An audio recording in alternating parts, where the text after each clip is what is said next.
Às vezes ele demora um pouquinho. Então, vou me apresentar, né? Primeiramente, meu nome é Fernanda, eu sou estudante de psicologia da UFTM, estou no 10º período e faço parte do projeto relacionado à saúde mental. Então, acho que no primeiro momento eu queria ouvir um pouquinho também da sua apresentação, para que a gente possa te conhecer um pouquinho melhor, né? Sim, eu me chamo Dila Maria Fernandes Braga. Eu sou uma professora aposentada da, da, da Escola de Música do Renato Frateschi, uma professora da rede estadual, portanto, né? E eu sou aposentada na saúde estadual também, onde eu entrei no ano de 86, né? E hoje eu tenho assim vários tipos de militância, passei pelo Conselho Nosso de Psicologia. No momento eu estou na representação, faço parte da gestão do nosso sindicato de psicólogas e psicólogos do Estado de Minas Gerais. E participo de vários grupos, né? Estamos aqui impulsionando o nosso grupo Saúde Mental no Triângulo, que é um grupo de resistência da Frente Ampliada de Saúde Mental Nacional. Ele é um grupo regional. E estou compondo assim vários outros espaços de luta também, como o nosso Fórum dos Trabalhadores de Uberaba, né? Espaço, está ajudando a construir a Frente Parlamentar Minas, de apoio à luta antimanicomial, e por aí afora, várias lutas. Vários projetos, então, bem legal. Sim. E aí a gente queria saber também um pouquinho de como que foi a sua atuação no movimento pela saúde mental em Uberaba. E a gente queria ouvir mesmo um pouquinho dessa experiência sua. Certo. Experiência pregressa, né? Então, a saúde mental aqui em Uberaba, ela tem uma tradição bastante especial, né? Porque ela é longeva, historicamente falando, e até comparativamente a outras cidades, não é? A gente tinha um contato aqui em Uberaba desde a década de 80 com a movimentação que se construía no Brasil, né, pela democratização do país. E essa democratização, essa luta pela democratização, ela atingiu o campo, todos os campos da vida, né? Inclusive o da saúde, e dentro do campo da saúde, o campo específico da saúde mental, né? E a gente aqui na cidade, vou tentar me ater aqui mais à cidade, né? Que talvez interesse mais para vocês. A gente começou uma organização com um grupo de pessoas que já vinha numa batalha, assim, pessoas até que já estavam nessa perspectiva de luta por políticas públicas, pelos direitos das mulheres, né? Eu entrei nessas discussões lá pelo final da década de 80, quando a gente estava discutindo a criação de um espaço que pudesse acolher as pessoas com transtorno mental de forma digna e de forma aberta, como um serviço aberto, substitutivo à internação. Então, essa discussão, era uma discussão nacional, né? Ela começou a acontecer já na Europa, em alguns lugares que serviram de espelho para nós, como na Itália, né? A reforma democrática italiana, e em alguns espaços aqui no Brasil também, como em Santos, né? Através do Ticanori, por exemplo, né? Bom, pessoas que fizeram a reforma psiquiátrica naquela cidade também foram uma referência para nós. Alguns espaços em São Paulo também, né, que se constituíram assim de maneira pioneira. E a gente foi trazendo essa experiência para cá, fomos fazendo a discussão, porque a gente não tinha legislação nenhuma, né? Até chegarmos a um consenso de instituir uma fundação, que é a Fundação Gregório Barenblit, né? Que instituiu, sob a sua, é, sob a sua criação, dentro desse projeto da fundação, um serviço, né, que na época, depois passou a ser chamado como NAPS, quando surgiram as primeiras legislações, né, mas que ele não tinha, assim, ele só tinha esses modelos em outras cidades e em outros países, né, especialmente a Itália. Mas, e Santos, que foi uma grande referência para nós, né, as discussões que se fazia no país sobre a luta, a construção da luta antimanicomial, né? Então, nós fomos assim meio que aprendendo o como fazer isso através dessas discussões, o caminho que tinha que ser percorrido, que era o caminho do tratamento em liberdade, que era toda essa construção teórica que foi uma construção mesmo de anos, né? Até nós chegarmos a ter uma legislação, isso levou mais de década, né?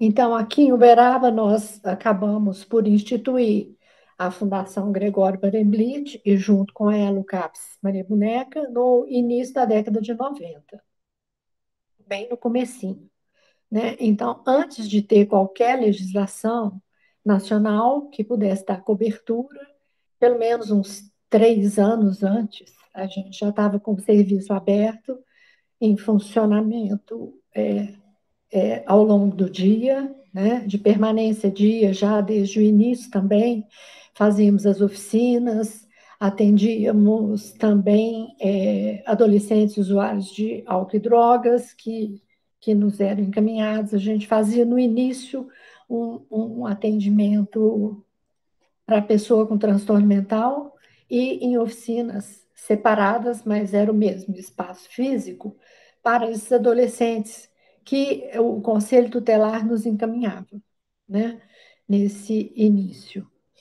Até que nós tivemos que renunciar, meio que assim, ao atendimento, ao acolhimento desses adolescentes, né, porque a gente não tinha uma estrutura suficiente, como se fosse dois CAPs em um, né? É, e isso era bastante difícil, delicadas as situações, porque havia momentos de convivência. Bom, o resultado é que nós tivemos que renunciar, mas sempre pensando que a gente gostaria de voltar pela Fundação Gregório Barenblit mesmo a atender essa demanda, o que acabou não acontecendo, mas fomos tocando essa experiência dessa maneira bastante pioneira mesmo, né? Então, onde nós tirávamos as nossas referências dessas experiências que eu mencionei, não é? E das discussões que a gente ia fazendo nacionalmente, nos espaços da luta antimanicomial mesmo que se constituía. E que já estava vislumbrando um novo rumo de assim, no sentido legal, né, que era necessário fazer mudanças nesse campo também, que foi uma coisa que demorou muito mais ainda, né? Então, 10 anos depois, um pouco mais de 10 anos depois, no início da década de 90, é que foram instituídos os serviços municipais, foram credenciados os 3 CAPs municipais, né? O Inácio Ferreira, o CAPSI e o CAPS-AD, simultaneamente, passaram a funcionar ao mesmo tempo. Eu fui, nesse momento, para a coordenação do CAPS-AD, que era uma demanda que a gente tinha deixado lá atrás, que nos doeu muito deixar, né? Eu acabei retomando através de uma gestão lá no CAPS municipal, né? Eu fazia uma gestão técnica e outra pessoa que era a coordenadora administrativa. Nós fazíamos uma dupla coordenação nesse serviço. Eu fiquei lá uns 3 anos e meio, não é? até que eu tive que sair, meio que por questões assim, de que havia uma política contrária naquele momento à lógica que a gente tentava imprimir no CAPES, não é? E como eu estava cedida para o município, eu fiquei cedida para o município uns 6 anos, mais ou menos, né? Porque eu sou servidora do Estado. Então, quem me pagava era o Estado. Eu estava cedendo o meu trabalho para o município, né? E aí eu voltei para pedir para ser reabsorvida na Superintendência Regional, que era o espaço de referência, e fui para a referência de saúde mental, né? Fiquei lá alguns anos e foi também isso uma experiência muito rica, né? Já na década de 2000, assim, para frente, final da década de 90, início da década de 2000, eu fiquei na referência de saúde mental até 4 anos antes de eu me aposentar no Estado, né? Foi um período muito interessante, porque foi um período onde os serviços da rede brasileira estavam sendo implementados amplamente. Foi quando a rede começou a ser realmente, a pegar um impulso, não é?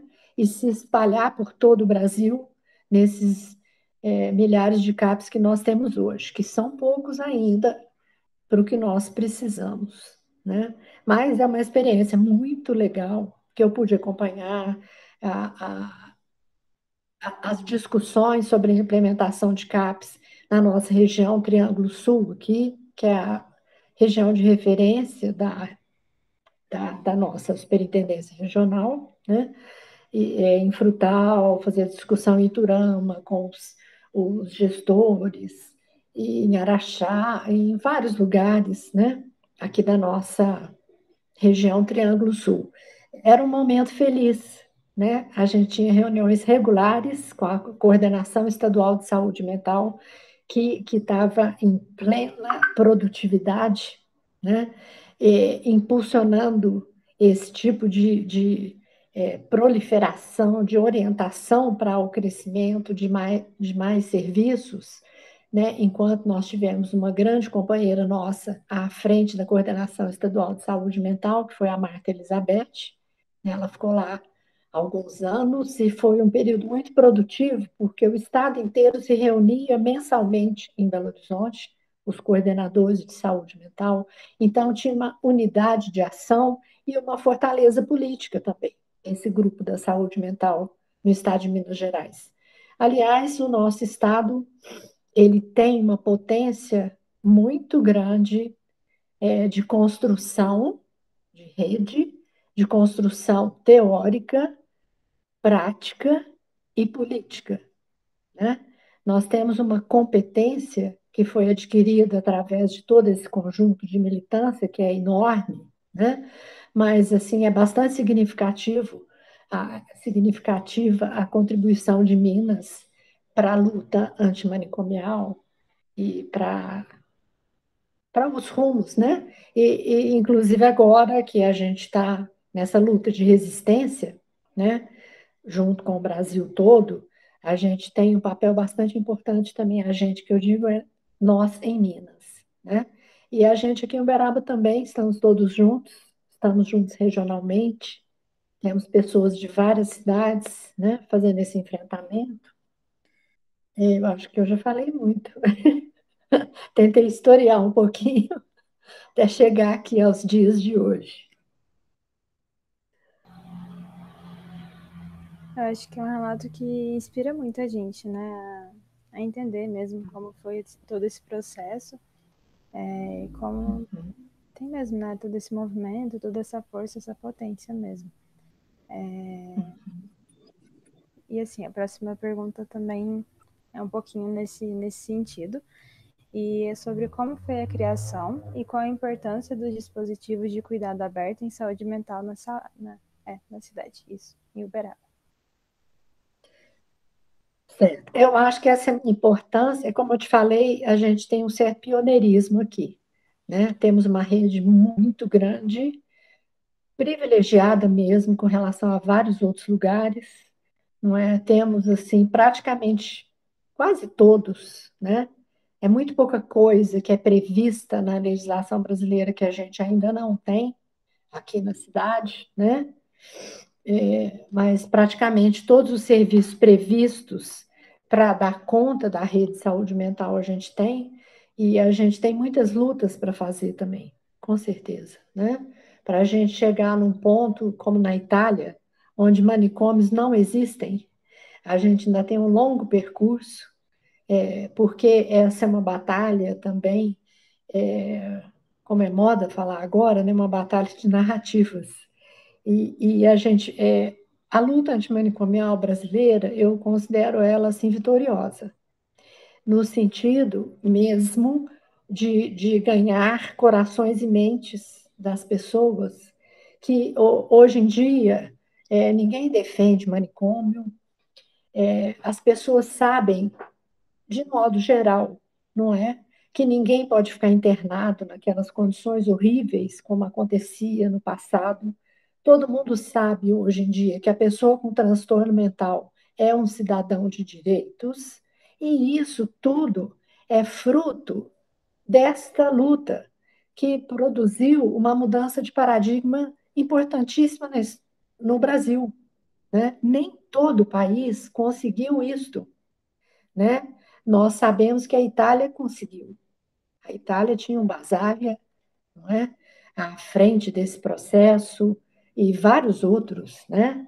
Um Sarraceno, muitos nomes que estão aí, inclusive, são parceiros até hoje, né?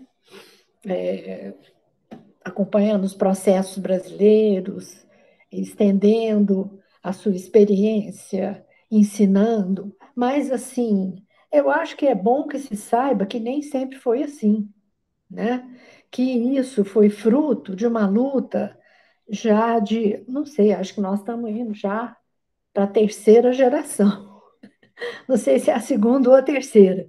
Eu acho que já está começando a terceira geração antimanicomial. Então, a gente percebe assim, tem percebido, né? Que nós temos esse serviço aqui, que faz parte do início da história assim específica, não do início da luta, mas do início mais específico, né, de ter um espaço para as pessoas com transtorno mental, que já existiam outros antes. Eu não participei desse processo antes ainda do CAPS Maria Boneca, né? Mas já existia. Existia, havia pessoas aqui que provavelmente você vai entrevistar, né? Que podem te retroceder mais ainda no tempo, tá? Que estão aí na luta até hoje nessa construção. Então, eu acho assim, importantíssimo, porque não é todo lugar que consegue ter as pessoas de forma tão ativa e que possam ir passando essa mensagem, porque fica parecendo que isso é o normal, né? E mesmo assim, esse normal, entre aspas, ele está sendo, esse novo normal, em relação a manicômio, ele está sendo contestado hoje, não é? A gente está vendo como que é fácil perder campo, perder terreno, você perde 30 anos em 3 anos. A gente pode perder 40 anos de luta em 4 anos de mandato. A gente está vendo para que serve uma caneta azul, uma BIC, né? A gente sabe o tamanho do estrago que uma caneta azul pode fazer de forma tão rápida, né? Então, nós temos que temer, né, que as novas gerações tenham o direito não só de conhecer essa história, mas de prosseguir e aperfeiçoá-la. E não andar para trás, porque esse caminho nós já fizemos. Então, agora a gente passa o bastão para as novas gerações para prosseguir rumo, por exemplo, ao que existe na Itália, que é zero manicômio. Zero manicômio. Lá não, manicômios não existem lá. Não há internações nesses moldes que estão querendo retomar aqui. Então, aí, nós temos, a nossa luta é para preservar, proliferar cada vez mais a nossa rede e dentro de espaços comunitários, nessa perspectiva de tratamento dentro da comunidade, em liberdade, em contato com as referências da pessoa, sem isolamento. O enfrentamento da crise é um enfrentamento que não precisa necessariamente, já se sabe disso, né? De você isolar a pessoa, né? Você pode, durante algum tempo, fazer um cuidado especial da pessoa em crise, né? Um cuidado intensivo, né? Aqui, por exemplo, nosso CAPS AD é 3, ele é um CAPS 3, né? Nós temos outro CAPS aqui, que acho que é o Inácio, que está fazendo essa discussão também para passar a ser um CAPS 3. Eu considero isso importantíssimo. E nós temos aquelas estruturas que estão meio que paradas assim, de suporte à rede, que são as unidades de acolhimento é, é, públicas, né? Era para a gente ter duas, acho que temos uma, mas que são espaços também de suporte para a pessoa que está desprovida, suporte para o CAPS-AD, né? Para adulto, um para adulto, outro para infância e adolescência, e a gente precisa evoluir nisso daí, né? Porque tem muita gente que às vezes não tem condição de voltar para a própria família, isso nos tratamentos das pessoas com sofrimento mental é bastante comum, né? Tanto a pessoa com transtorno relativo ao uso de drogas, com algum problema, como a pessoa com outro tipo de transtorno mental, né? Em momento de sofrimento agudo, ela precisa de ter uma equipe no entorno dela, né? E para que ela possa, com todos os cuidados necessários, superar esse momento em alguns dias, não sei quantos dias, né? Mas não são tantos dias assim, né? A superação de uma crise aguda, ela pode se dar em poucos dias, né? E você fazendo o acompanhamento, você não precisa internar, isolar essa pessoa do mundo, ficar lá gastando recurso público caríssimo, sabe? Retirando recursos da rede de atenção psicossocial, né? Ou seja, usando recurso público para tirar da pessoa uma coisa caríssima a ela, que é a sua liberdade, a sua condição de cidadania, o seu direito de se tratar como cidadão, sabe? Usurpar esse direito, como é feito, por exemplo, nas internações compulsórias, né? Ou indicadas pelo juiz, não é? O que é um absurdo, porque eles estão fazendo isso muito em função. Não sabe o que faz, querem, estão pressionados pela demanda, encaminha então para a internação, não é? Para ficar livre do caso, porque não sabe, agora os juízes agora está acontecendo um movimento de esclarecimento do judiciário, não é? De que ele não pode fazer esse tipo de encaminhamento por falta de recurso na rede. O encaminhamento tem que ser, ele tem especificidades legais que estão previstas em lei, inclusive para o judiciário poder encaminhar para a internação. Então, a função da rede é essa, cumprir a lei, em primeiro lugar, né? Há uma distorção imensa do sentido fundamental da nossa lei, que durou 12 anos para ser aprovada, que é a lei do Paulo Delgado, assim chamada, né? A 10.216, que orienta para a extinção progressiva dos manicômios, leia-se internações, hospitais psiquiátricos, né? É isso que significa o que está escrito lá, extinção progressiva dos manicômios é extinção progressiva dos hospitais psiquiátricos. Não adianta querer dourar a pílula. Então, eles são. Esse é o sentido da lei, né? E a sua substituição progressiva por serviços abertos de base territorial. Ponto. Esse é o sentido da lei. Eles distorcem esse sentido por interesses, eu acho, muito pouco republicanos, pouco recomendáveis, não é? Nós estamos vendo, como diz o ditado, siga o dinheiro e veja para onde que o dinheiro está indo e você vai entender qual é o sentido da política que está sendo implementada. Isso está bastante claro. Então, eu acho que é isso.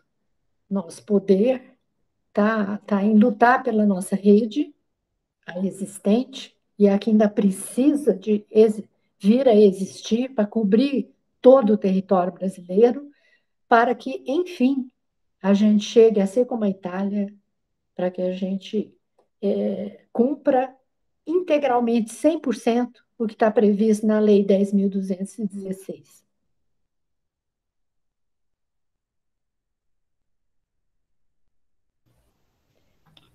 Acho que você traz pontos que são mesmo muito importantes, né? Muito atuais. E acho que traz mesmo um ponto de partida, né? De onde que a gente tá partindo. E eram só essas duas perguntas. Se você também quiser acrescentar alguma coisa, pode ficar à vontade. Não, queria agradecer vocês pela oportunidade, né, de participar desse programa de entrevista. Acho muito importante atender sempre que possível os estudantes. Queria agradecer, muito obrigada. Eu que agradeço pela sua generosidade, né, em participar do projeto e trazer tantas contribuições importantes também para a gente. Muito obrigada.